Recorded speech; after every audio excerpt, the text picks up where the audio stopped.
L'Église catholique enseigne les vérités suivantes. 1. Les personnes baptisées qui contestent un enseignement dogmatique de l'Église deviennent des hérétiques. En ce faisant, les hérétiques contestataires sont automatiquement expulsés de l'Église.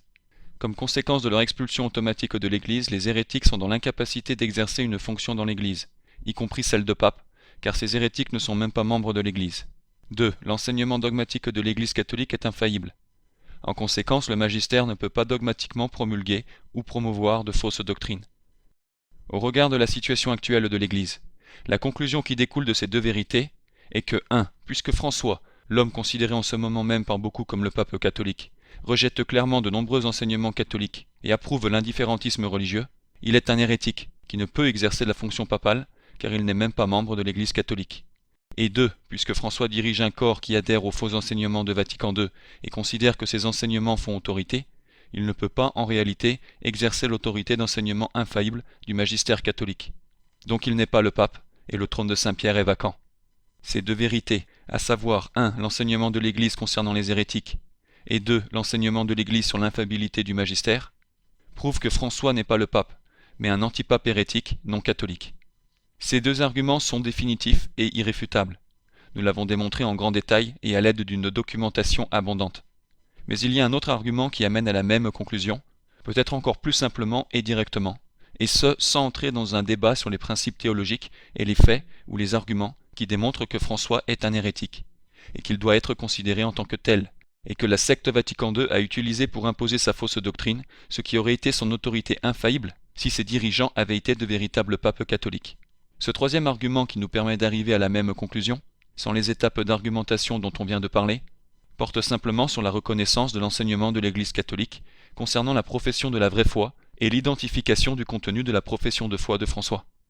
Dans son encyclique de 1943, Mystici Corporis Christi, le pape Pie XII enseigna que seuls font partie des membres de l'Église ceux qui ont reçu le baptême de régénération et professent la vraie foi. Il s'agit donc de l'enseignement de l'Église catholique, que vous ne pouvez considérer comme membres de l'Église catholique que ceux qui ont reçu le baptême de régénération, c'est-à-dire le baptême d'eau, et qui professent la vraie foi. Réfléchissez à cela sérieusement. Si quelqu'un ne professe pas la vraie foi, il ne peut pas être considéré comme membre de l'Église catholique. Dans le texte latin de Mystici Corporis, le mot utilisé pour professer est profitentur. Profitentur est la troisième personne du pluriel du verbe profiteor, qui signifie professer, déclarer publiquement, confesser ouvertement.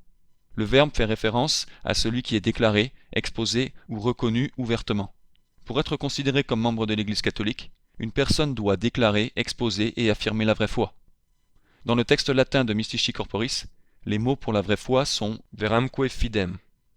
Donc, la question est tout simplement celle-ci. Est-ce que François professe, affirme et fait état de la vraie foi? Rappelez-vous, en réfléchissant à la question, que pour être considéré comme membre de l'Église, il ne suffit pas simplement de dire qu'on est catholique, et en même temps professer ou exhiber une fausse foi. Il y a plusieurs groupes schismatiques qui se disent catholiques. Le nom dont vous vous affublez ne compte pas pour cette question particulière. Ce qui compte, c'est que pour être considéré comme membre de l'Église, la foi que vous professez doit être la vraie foi, veram fida. Avant de répondre à la question de savoir si François professe et fait état de la vraie foi, notez que c'est le même mot latin profiteor, qui fut utilisé par Pie XII dans Mystici Corporis, qu'employa également le pape Eugène IV au Concile de Florence.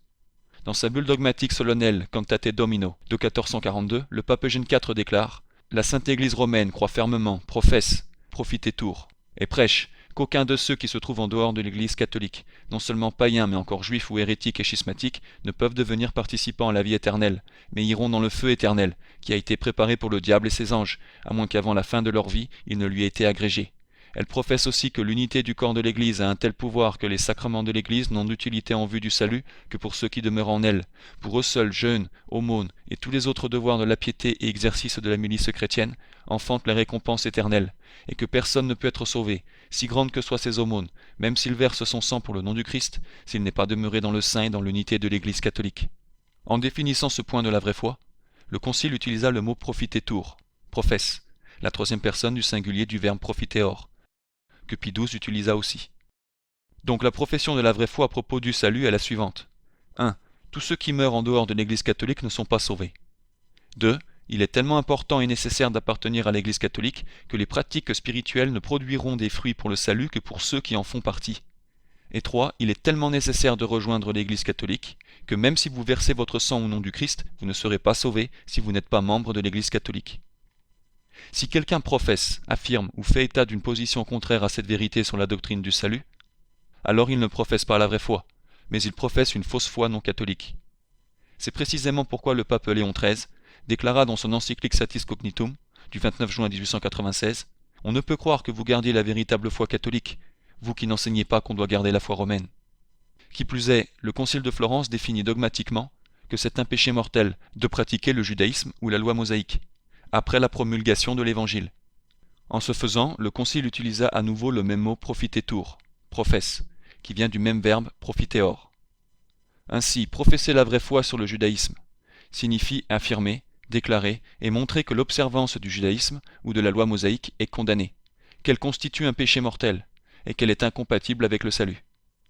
Si quelqu'un professe une position différente sur les juifs ou les autres pratiques religieuses, il ne professe alors pas la vraie foi, mais il professe une fausse foi non catholique. Donc la question est, est-ce que François professe la vraie foi? Évidemment, la réponse, comme toute honnête personne un tant soit peu familière avec notre site internet le sait, est un retentissant et tonitruant non. En moins d'un an, François a publiquement répudié au moins 10 fois la nécessité pour les non-catholiques de se convertir à l'Église catholique. Il l'a affirmé clairement à 3 reprises dans un discours, le 7 août 2013. À la question « Avez-vous besoin de convaincre les autres de devenir catholiques ?» il répond « Ah non, non, non. » ¿Voy a convencer a otro que se haga católico? No, no, no. C'est indiscutable. François ne professe pas la vraie foi. Il professe, affirme et donne à voir une fausse foi non catholique. Dans son entretien avec Eugenio Scalfari, François condamna à plusieurs reprises le fait de convertir les non-catholiques. Il affirma explicitement qu'il n'avait pas l'intention de convertir les athées. Il a assuré à son bon ami, Abraham Skorka, que l'Église catholique ne peut pas entreprendre l'évangélisation des Juifs et des autres. Dans son entretien avec Antonio Spadaro, il déclara que le chemin de l'unité avec les soi-disant orthodoxes n'est pas pour eux de se convertir, mais de rester non-catholiques. Dans un entretien du 14 décembre 2013 avec la Stampa, François affirma qu'il y a des saints et martyrs non catholiques, et a même approuvé l'idée qu'un pasteur luthérien puisse être proposé pour être soi-disant canonisé. Il a également enseigné que les athées et les autres peuvent être sauvés sans la foi, en suivant ce qui leur semblait bon. Dans son incroyable exhortation apostolique Evangelii Gaudium, que soit dit en passant François a adressé à l'Église universelle, et qu'il considère comme un document du citation Magistère universel, au paragraphe 51, celui-ci professe que les Juifs ont une alliance valide avec Dieu, paragraphe 247, ce qui est contraire à l'enseignement de l'Église catholique. Il professe qu'il est admirable que des gens de l'islam sont capables de consacrer du temps à la prière et de participer à leurs rites religieux, paragraphe 252. Il professe que les non-chrétiens peuvent être justifiés par la grâce de Dieu, paragraphe 254, ce qui contredit directement la profession de foi catholique et le dogme catholique que seuls les chrétiens, c'est-à-dire ceux avec la foi catholique, peuvent être justifiés. Et au paragraphe 254 de ce document, François parle également des signes, des rites, des expressions non chrétiens, en d'autres termes des fausses croyances et des pratiques maléfiques des non-chrétiens et des religions païennes, comme de l'action de Dieu et de choses que le Saint-Esprit suscite. Ceci est bien sûr directement opposé à la profession de foi catholique, qui est que les fausses religions non chrétiennes sont le produit d'esprits maléfiques. Au paragraphe 255, François professe que la liberté religieuse, par laquelle chacun a le droit de promouvoir n'importe quelle opinion religieuse en public, doit être considérée comme un droit humain fondamental, ce qui contredit directement la profession de foi catholique. François ne professe pas la vraie foi. Il professe une fausse foi non catholique. Bien d'autres exemples peuvent être donnés avant et après sa soi-disant élection. Regardez notre vidéo Ce que croit réellement François. De plus, gardez à l'esprit qu'une profession de foi ne se fait pas seulement par la parole, comme celle de François que nous venons de citer, mais aussi par les actes. Saint Thomas d'Aquin, Somme théologique, on peut professer sa foi intérieure par des actes aussi bien que par des paroles, et dans les deux cas il y a péché mortel si l'on affirme une erreur. Concernant la profession de François par les actes, celui-ci prend part aux célébrations des Juifs, pourtant condamnés, ce qui est contraire à l'enseignement catholique, car il prend part à des célébrations non catholiques.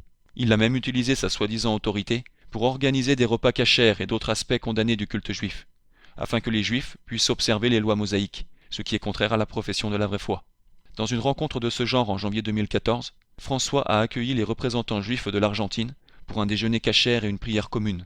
François et les représentants juifs ont ensemble entonné le psaume 133 en hébreu, qui dit « Comme c'est bon et plaisant quand le peuple de Dieu vit ensemble, dans l'unité ». François professe donc en parole et en acte que les Juifs, qui rejettent le Fils, ont l'unité avec Dieu le Père. La profession de la vraie foi est précisément l'opposé. Toute personne qui renie le Fils n'est pas sauvée, ou n'est pas dans l'unité avec le Père. 1 Jean 2, 23. Quiconque nie le Fils n'a pas non plus le Père. 1 Jean 5, 12. Celui qui n'a pas le Fils n'a pas la vie. Donc la réponse à notre question, est-ce que François professe la vraie foi, ne pourrait être plus claire. C'est un fait que François ne professe pas, n'affirme pas et ne montre pas la vraie foi, mais une fausse foi non catholique. D'après l'enseignement catholique, il ne peut donc pas être compté parmi les membres de l'Église, car seuls ceux qui sont baptisés et qui professent la vraie foi peuvent être considérés comme membres de l'Église, comme nous l'avons vu précédemment. La signification et la force de cet argument devraient être claires. Il prouve que François ne peut pas être considéré comme membre de l'Église catholique, sans même s'aventurer dans des débats théologiques sur le fait de savoir s'il est personnellement coupable d'hérésie. Nous n'avons même pas besoin d'aller jusque-là, même si on pourrait s'y risquer sans crainte. À la place, nous pouvons prouver que François ne doit pas être considéré comme membre de l'Église catholique, simplement en reconnaissant et en observant le contenu de sa profession de foi extérieure.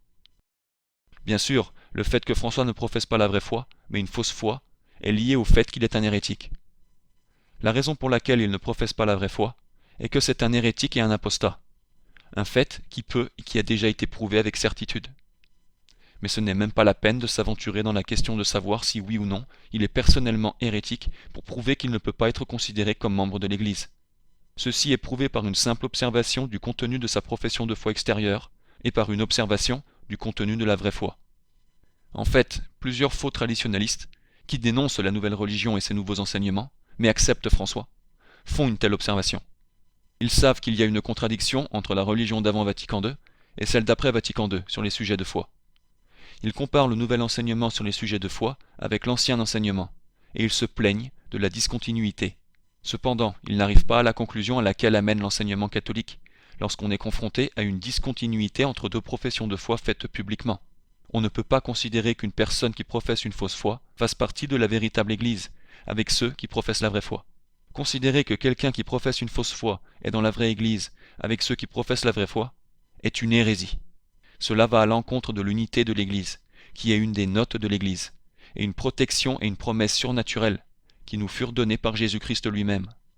Car en croyant que quelqu'un qui professe une fausse foi comme François doit être considéré comme membre de la véritable Église, on contredit soit la vérité que tous dans l'Église ont la même foi, soit on assimile la profession de la vraie foi, par exemple que tous les non-catholiques doivent rejoindre l'Église catholique, avec la profession d'une fausse foi, à savoir la profession de François que les non-catholiques n'ont pas besoin de rejoindre l'Église catholique. Qui plus est, une fois qu'il est clair que François ne peut plus être compté parmi les membres de l'Église, le débat pour savoir si oui ou non il est le pape est terminé.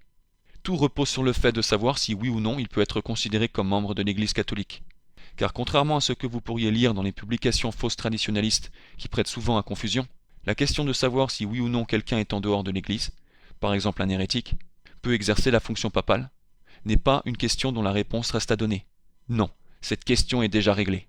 Comme l'enseigna le pape Léon XIII dans Satis Cognitum, nul ne peut donc avoir part à l'autorité s'il n'est uni à Pierre, car il serait absurde de prétendre qu'un homme exclu de l'Église a l'autorité dans l'Église. Il est donc absurde de maintenir que quelqu'un en dehors de l'Église puisse commander l'Église.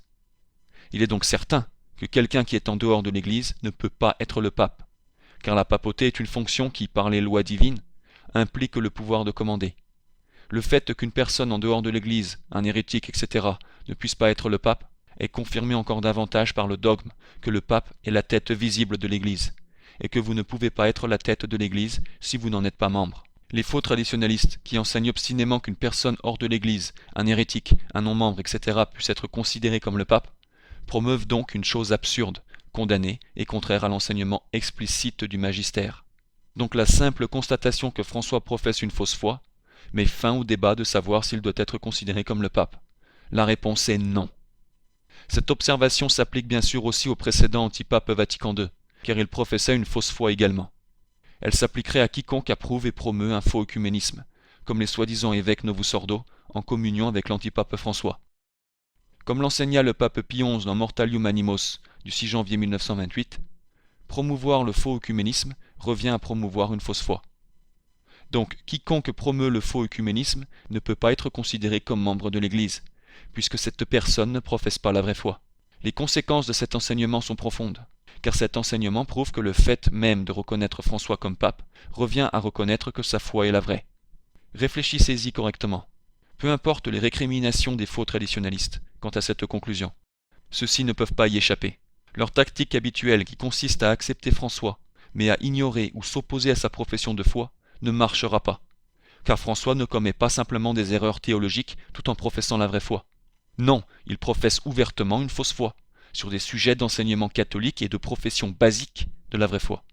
Donc, le fait même de reconnaître François comme pape revient à dire que la foi qu'il professe est vraie. Cela signifie que tous ceux qui considèrent de façon obstinée François comme le pape, même confrontés aux faits, en viennent nécessairement à professer que rejeter la conversion des non-catholiques, rejeter la conversion des juifs, rejeter la conversion des athées, et rejeter la conversion des schismatiques est la vraie foi. Ils professent que la profession du faux œcuménisme est la vraie foi. Ils professent qu'enseigner que les protestants et schismatiques, lesquels rejettent la papauté et les autres dogmes catholiques, sont dans l'Église du Christ, que c'est la vraie foi. Ils professent que reconnaître les non-catholiques comme des saints et des martyrs est la vraie foi. Ils professent que soutenir la canonisation d'un luthérien est la vraie foi. Ils professent que la promotion publique de la liberté religieuse comme un droit humain fondamental, selon lequel les fausses religions ne peuvent pas être empêchées d'exprimer publiquement leurs fausses croyances, est la vraie foi. Ils professent qu'enseigner que les non-chrétiens sont justifiés par la grâce de Dieu est la vraie foi. Ils professent que la promotion des prières islamiques et la qualification des cérémonies religieuses musulmanes d'admirables est la vraie foi. Ils professent que considérer les rites et croyances des religions non chrétiennes comme l'action du Saint-Esprit est la vraie foi. Ils professent que dire que les Juifs peuvent avoir le Père en rejetant le Fils est la vraie foi. Il n'y a aucun moyen d'échapper à ce raisonnement, car s'ils disent que la foi que professe François est fausse, ils disent alors qu'il n'est pas le pape, car quelqu'un qui professe une fausse foi ne peut pas être considéré comme le pape. Donc en disant qu'il est le pape, ils disent que sa profession de foi est vraie et qu'il n'est somme toute pas si diabolique. Vous comprenez pourquoi cette question est cruciale. Il est donc impératif de rejeter François et de le considérer comme un antipape hérétique et non catholique, car en ne le faisant pas, les gens viennent à accepter l'hérésie et l'apostasie, et à amalgamer la fausse foi avec la vraie.